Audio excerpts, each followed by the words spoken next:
My name is Ryan Majors, and I do all the production management for Level 10 Productions, which is an event production company in Fresno that's been expanding the electronica scene for a little while now. There's a lot of challenging parts. The most stressful or the hardest to do and to actually execute would be day of show. A lot of things really take place, and a lot of it is just prep. We need two 15-inch monitors on each side of the DJ, plus X decibels of subs at X point in the building, plus 10 coolers with X drinks in them, and we need X this, and all these different things that you have to set up for. And this is stuff you start preparing for weeks out. The actual setup of the show is all a day of process. We got there about 7 in the morning, started loading. It was a flat ground. We had to build the stage, make everything pretty, and that's countless hours of man work that goes into actually putting the speakers on stage, getting the lights up, which are just semi-trucks of equipment. There's easily over 100 people who all come together for a unified cause, which is throwing the event and expanding the scene. It's sure as hell a challenge. We got to load 2 semi-trucks and then unload them, set them up on the stage, run a party for 1,000, 2,000 people, then load it all back up by 4 a.m. That's easily a 24 to 30 hour day, and that's beyond challenging, but it's also the most fun.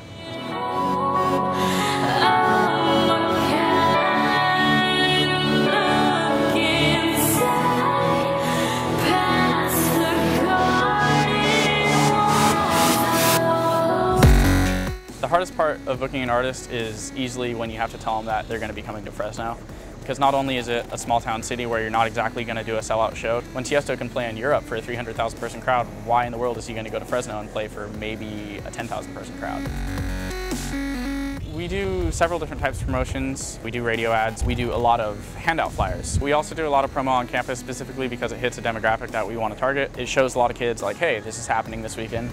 Here's what's going on. This guy normally plays in Europe for 300,000 people, and he's coming to Fresno, so check him out.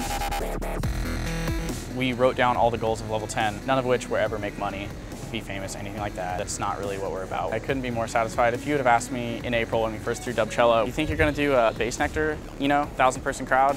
Could never imagine, and the fact that it's happening today is pretty inspiring, not only for myself, but also for everybody who's going to these events, to show them it's happening here, and it'll keep happening as long as you show up. It's our job to give them a reason to show up. It's a huge, huge challenge to get people to show up to this, just because the amount of hearsay that goes on about these events, but what actually happens is very different from the public generalizations. And it's like, well, I heard it's crazy and this happens, and it's like, just come see. Like, yes, it's crazy in a great way.